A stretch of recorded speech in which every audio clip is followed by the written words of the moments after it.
How many love the topic of the mystery? Okay, and how many love living in the mystery?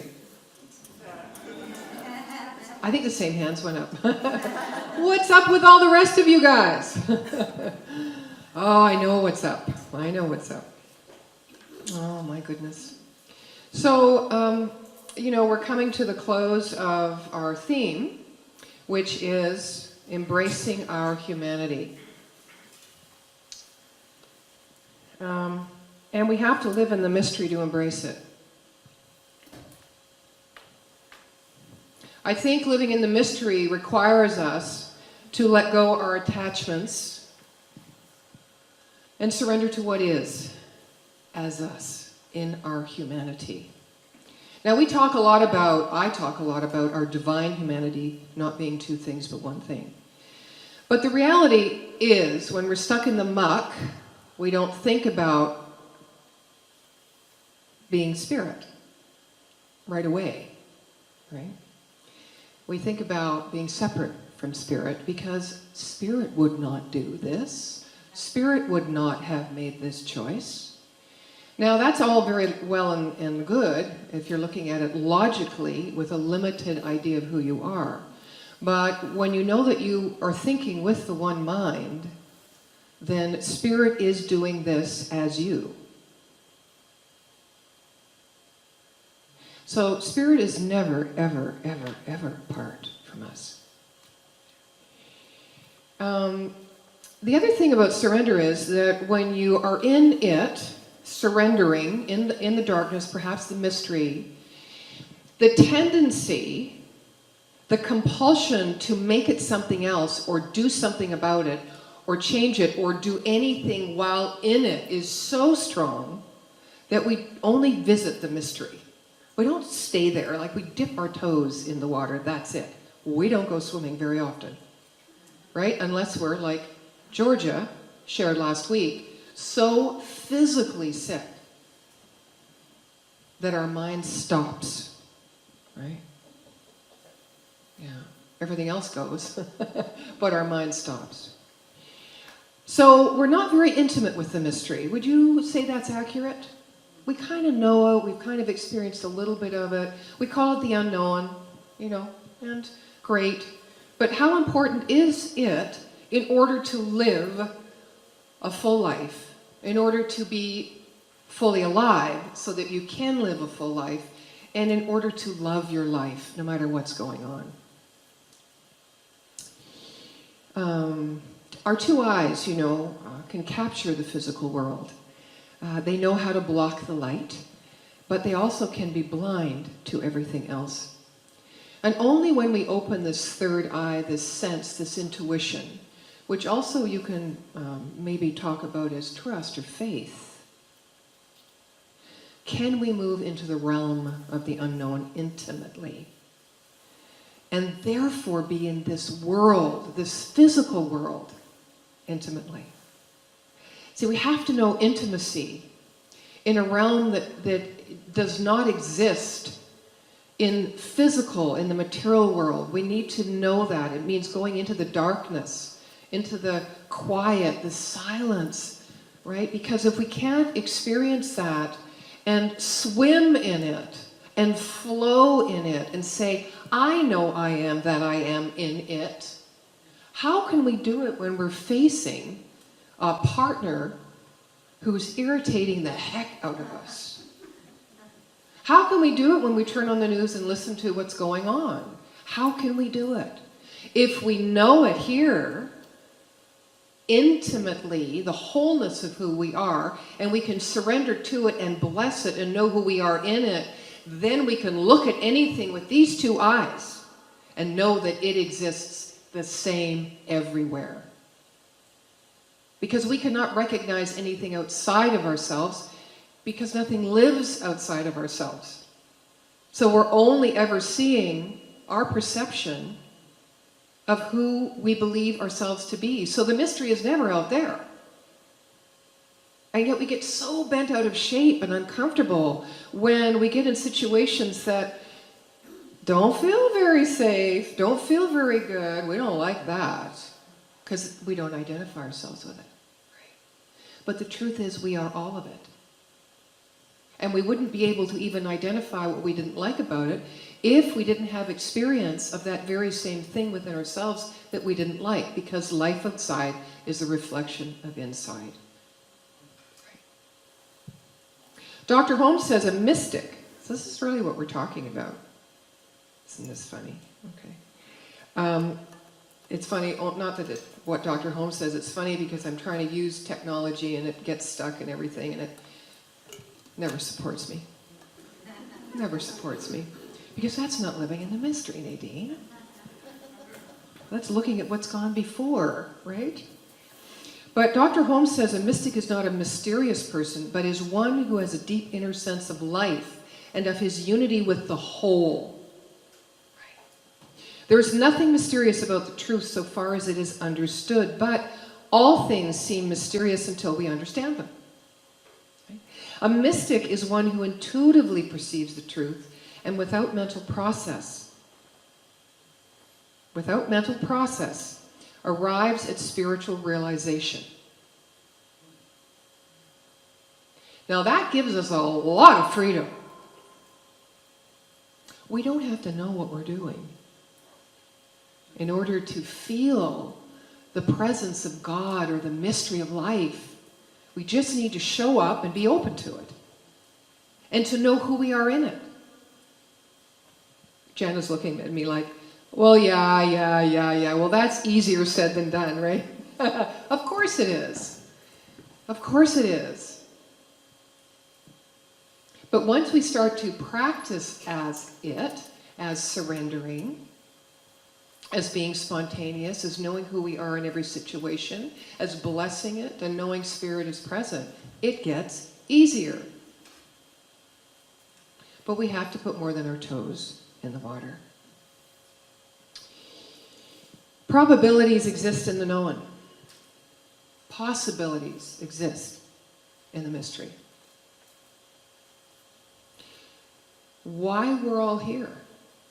Yeah, the connection's great. Connection with each other is great. You know, we need feet on the ground.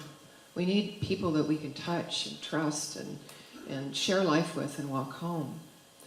But the greater reason of why we're here is to know and experience and understand how we can create that connection with the greater of what is life in us. That's why we're here. We're called to evolve into the becoming. And we want to know, and we can know through the teaching of science of mind, how to be the becoming in the present. But it cannot exclude the mystery. It cannot exclude being uncomfortable. It cannot exclude feeling fear. It cannot exclude anything that we feel, ever. We need to be fluid and allow the feelings to flow. Everything that comes in, you know, goes out, right? Everything that goes up must come down. And when we're in the muck, the good news is we know what's coming, right? We never stay anywhere too long. And much to our chagrin, we never stay high long enough, right? We never stay in the good stuff as long as we'd like to. But that's only part of life. And why would we want to just experience part of life, part of ourselves? You know, we build a habit of getting attached to objects, thoughts, people, environments, and therefore not build the capacity to move through life unattached. See, when we move through life unattached, we can be fully present. Meaning unattached to material things, but not to the spirit at all, because we're one with it. And I'm wondering if the reason we do that is because we're just afraid to live our truth. Well, maybe we don't even know what our truth is. Well, we don't until we live it, right? Until we demonstrate it. And it never ends, because we're always changing. So the deal is, don't be afraid to be vulnerable with who you really are, because, you know, in the next breath you'll have changed anyway. We're a crazy bunch, aren't we? Yeah. Leo Tolstoy told a story of three saints in old Russia. There was a famous lake to which thousands made the journey every year because the lake had apparently special powers when you submerged yourself in it, not just put your toes in it. And the people that came were always committed to the doctrines and the theology of the church, of God. They were living the life for God. And so this was an annual retreat. And the high priest was always present. And some of his sources came to him on this day and said, you know, there's 3 men, and we don't know them, they're strangers. But there are miracles happening around them. And people are starting to talk, and they're calling them saints. Well, the high priest was quite afraid because he knew they were not committed to the church. And so he said, I'm going to go and see this for myself. So there they were, all sitting under a tree. They were laughing. They were happy. They were just delighting with life. They looked very poor. And so the priest said to them, do you know how to pray? And one of them said, sorry, sir, we don't know the right prayer authorized by the church because we're ignorant. But we have created a prayer of our own if you'd like to hear it. So the priest says, okay. The second man says, you know, we're not great thinkers, so we decided on a simple prayer. And in Christianity, God is thought of as a Trinity, the Father, the Son, the Holy Ghost. And so we're also 3. So our prayer is, you are 3, we are 3, have mercy upon us. Well, the priest was enraged. He said, this is not a prayer. You are not saints.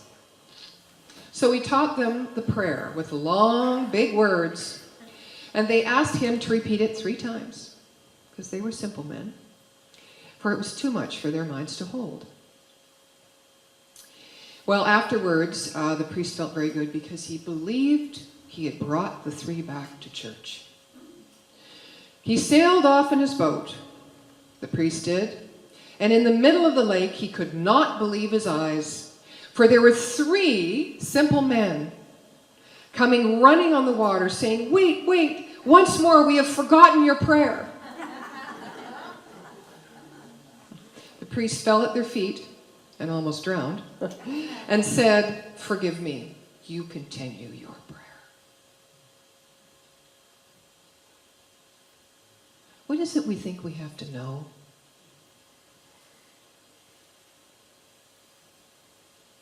What is it we think we need to be? To be fully expressed and safe in that? To live our truth? To explore and discover our truth? To show up? To be more spontaneous? To feel freedom? What is it we think we need to know? Whatever your truth, continue your prayer, and do so through your spiritual intelligence, that place, that sweet place that you trust within yourself, where God lives, where your God of your understanding lives, where divine wisdom and divine love live. When we try to live the mystery and do life with our intellect, we can do no more really than manage it ongoing and dip our toes into the mystery and the unknown, which is the expansiveness and the possibility of who we are and what life is by means of us, unless we plunge. We need to plunge. And you know what? My personal experience taught me that I came out of that. Not bedraggled, not worn, not without, but with greater capacity, greater joy, and a greater ability to surrender and be with life as it is, in me, in you, on the TV. Doesn't matter if things are true or not true. What matters is that we allow ourselves to be truthful, to be real, and to be free. What matters is that we take the responsibility for our own freedom, for our own health, for our own prosperity. What a different world that is. And it's not different from the world we live in. It's only different from the world that we have perceived thus far that we live in.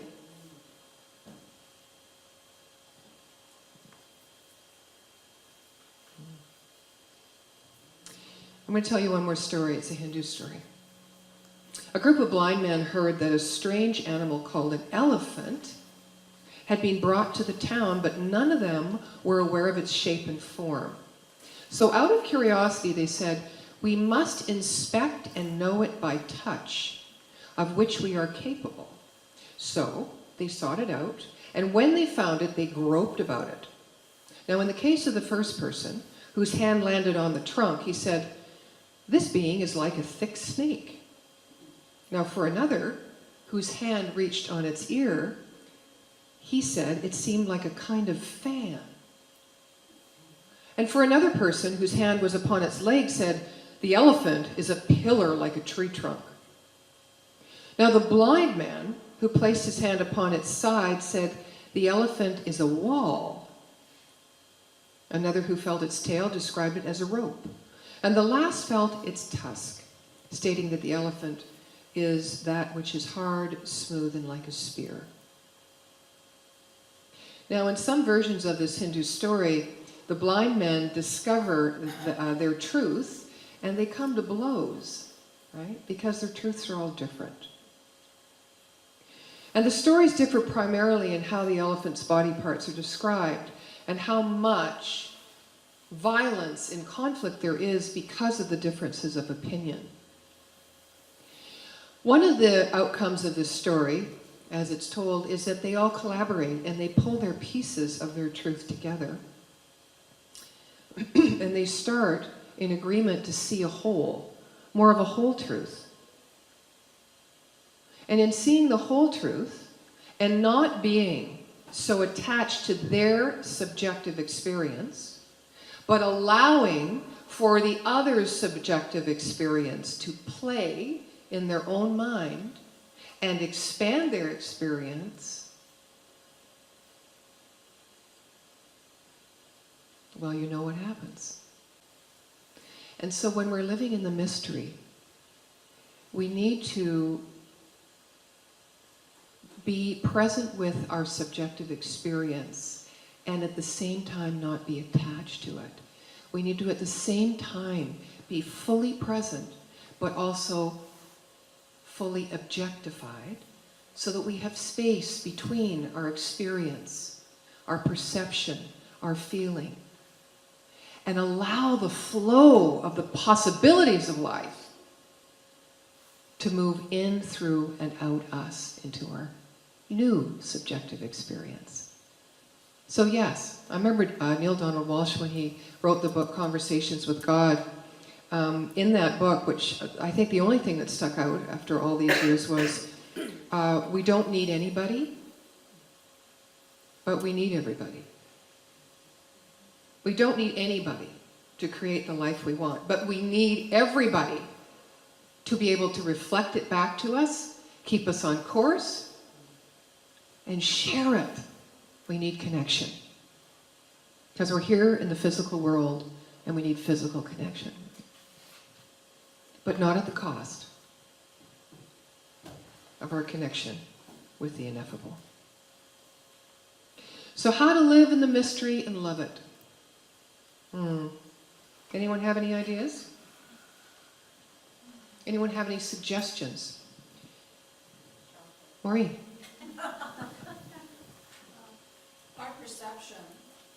Our perceptions are our reality, and therefore we are the only ones that are in charge of and can change that perception.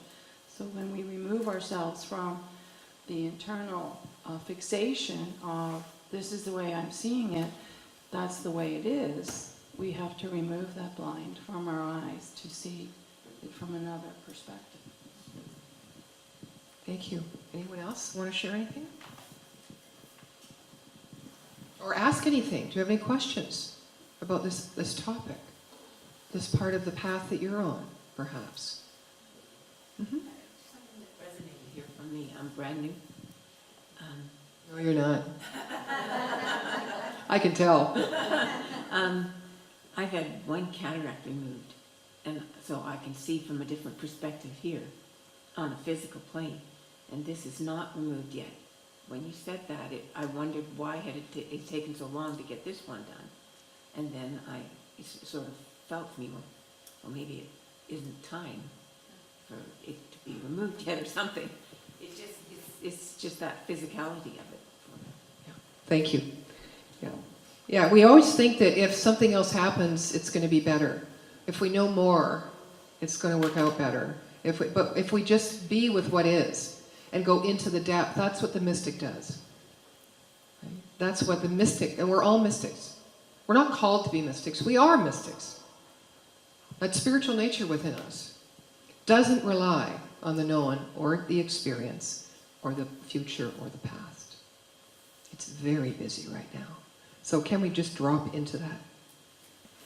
Rumi said, if you could get rid of yourself just once, the secret of secrets would open to you. The face of the unknown, hidden beyond the universe, would appear on the mirror of your perception. So do not wait, my beloveds, for an experience of waiting is one of wanting, and that is not the life God is made of. You, we, the I am, is already the infinite possibility. The one that miracles are told about. The one that fairy tales are built upon. We are the pure, unique potential in which evolution overshadows history. Think of that. So begin now to embrace your divine humanity, which means your wholeness. The allness of you.